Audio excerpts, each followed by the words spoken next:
We're surrounded by people, but somehow we're more alone than ever before. If we knew the world would end tomorrow, how many people could we call up without rehearsing what to say? One, maybe even none at all. More and more people in their 40s and 50s who are busy and successful are quietly aching because their real friendships just faded out somewhere along the way. We can have friends and still feel completely alone. So in this video, we're going to do two things together. We're going to break down why we still feel lonely even when we technically do have friends. And then we'll borrow some practical tools from Eastern wisdom and martial arts to start fixing it from the inside out. And stay with me to the end because we're going to build a tiny friendship practice plan that we can actually set into motion this week. So today, 1 in 6 people worldwide are lonely. And that lack of social connection is linked to over 870,000 deaths a year. That's roughly 100 people dying every hour, partly because we're socially disconnected. And it's not just older people. One Australian government report shows that in 2023, men aged 25 to 54 were more socially isolated, while women in that same band reported more loneliness. Look at the Messages app on your phone right now for a second. Who were the last 10 people you messaged? And how many of those relationships actually feel safe to you? And how many feel kind of distant? And here's the weird paradox, right? On paper, we do have a lot of friends, names in the phone, people we see at work, a group we occasionally catch up with. But we should make a clear distinction here between contact and connection. We might be surrounded by colleagues, neighbors, school parents, and still feel that ache, that quiet ache, because friendships that once felt effortless to us, they stopped getting any investment from us. And on top of that, I'm seeing more and more organizations calling on governments to treat social health as seriously as physical health and mental health, because these casual, everyday interactions matter more than we think. So the problem isn't, oh, we're losers with no one in our phone. The problem is the way we're approaching friendship as adults is completely out of sync with how human nervous systems actually bond. And this is where Eastern wisdom can quietly walk into the chat, because a lot of those traditions never assumed that connection was automatic. They treated it like a practice. And we'll get there, but first, let's name the 3 big traps this research is just shouting out. So how did we get here? Through our 20s, friendships just happened, right? Then careers came along, kids, mortgages, side hustles, cost of living. And suddenly we're too busy. And that's not in an excuse way, but just realistically. And friendships just get pushed to the bottom of that list. We still do see people at work, at gym, at school pickup, but that's proximity, not depth. So we end up with this bizarre situation where our calendar is crowded, but our heart is just starving. Just visualize your week as a karate dojo schedule for a second, right? So we've got sparring. Their meetings, deadlines, logistics. Then we've got solo training. We've got scrolling in bed, podcasts, self-improvement. And then what about the third one here? What about actual deep practice with another human training partner? For most of us, that last category, it barely exists. In karate, if we don't schedule partner drills, our technique never leaves our own head. We feel like we're improving, but our body never actually gets tested. And adult friendship is the same. Without regular low-stakes reps, that depth just quietly dies, even if that proximity stays. Another reason may be because we're waiting on others to make the first move, or we're being too rigid about what real friends must do, or we're expecting our friends to meet all our emotional needs.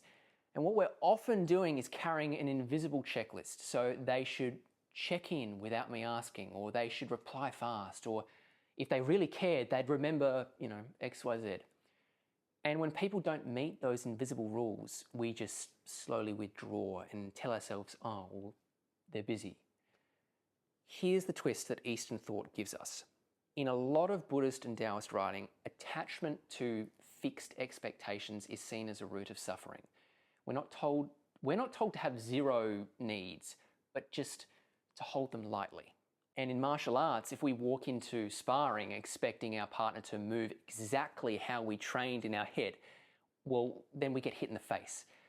Oftentimes, life doesn't go to plan. The practice is learning to be responsive, not rigid. Learning to be like water.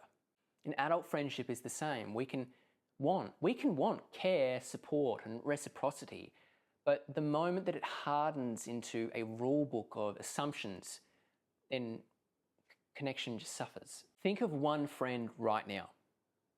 Can you think of them? You got them in your head right now. Okay. What's one unspoken rule that you've been holding them to? Is it something like real friends should X, Y, Z? Real friends should do whatever. If we dropped that rule just a tiny bit, how might that friendship feel different for you? Just notice what comes up right now. There's another layer the research hints at but doesn't fully name. Our nervous system can tell when we're not actually relaxed around our friends. Loneliness isn't only about how many people we see, it's about how seen and how safe we feel with those people. Because our brain literally reacts less intensely to stress when we're with people that we trust.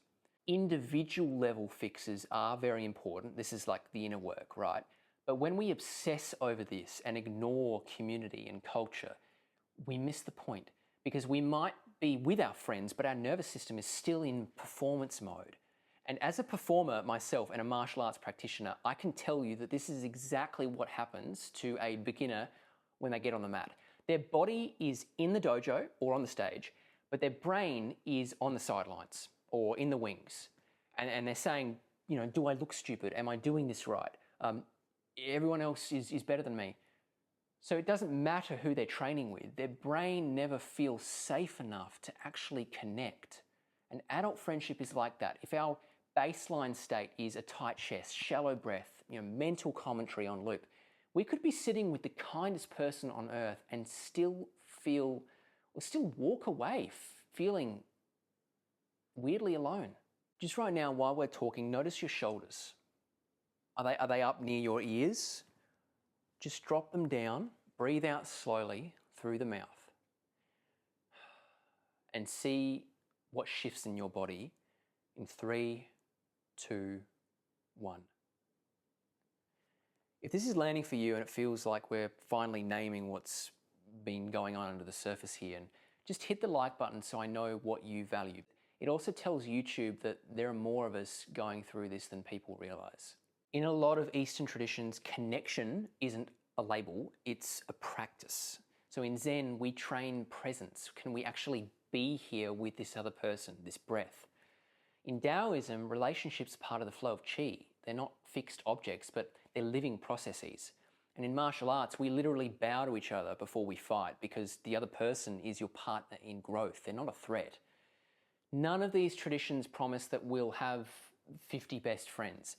But what they offer is a way to calm the inner chaos so we can show up as ourselves. Relate to other people as practice partners, not critics in the audience.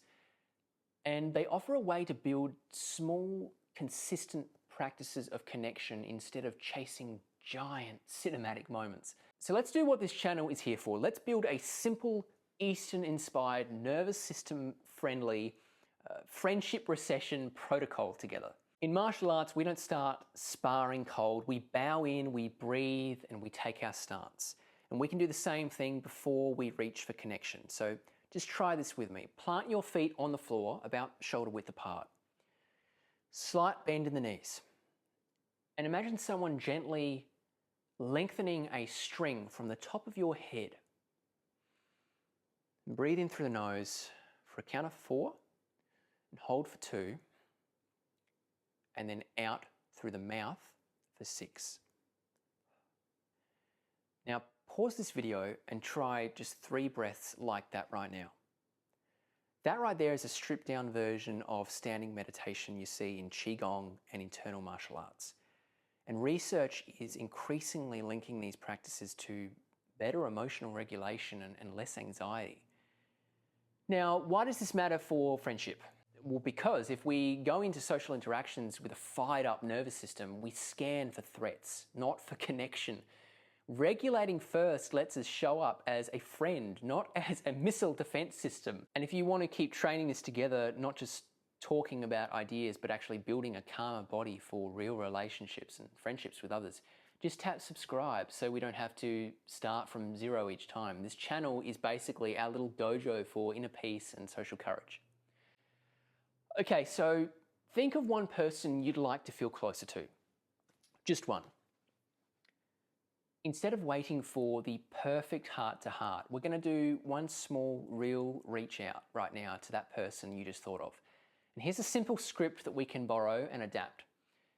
Hey, I've been realizing I miss feeling properly connected to people lately. There's no pressure to respond fast. I just wanted to say I appreciate you and would love to catch up sometime soon. Even if it's just, for a 10-minute call. Just feel the difference there. We're not demanding anything. We're being honest, but just low pressure. We're modeling the flexibility the research is begging us to develop. If we want healthier men and women and stronger communities, we can't just preach resilience. We have to treat the friendship recession as a civic warning sign and start building brotherhood and sisterhood on purpose.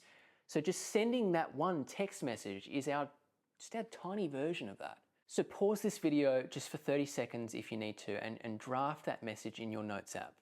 It doesn't have to be perfect. Messy but honest always beats polished but never sent.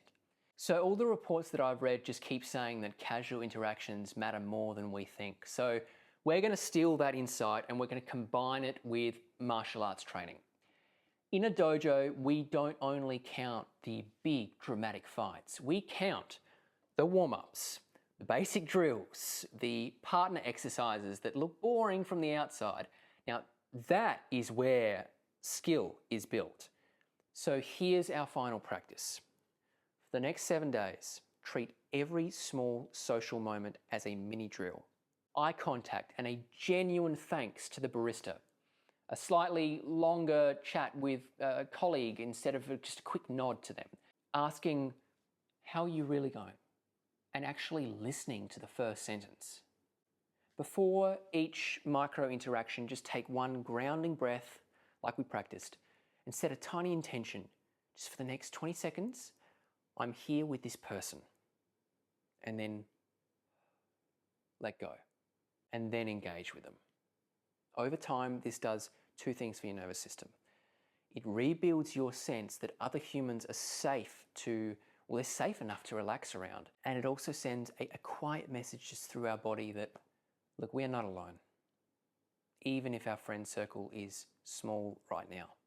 Look, let's be honest. None of this fixes the friendship recession overnight. All of the research seems to be saying the same thing, that we've quietly stopped making space for the kind of friendships our nervous systems actually need to stay alive and well. We can't wait for governments or social media platforms to save us, but we also don't have to fix this alone.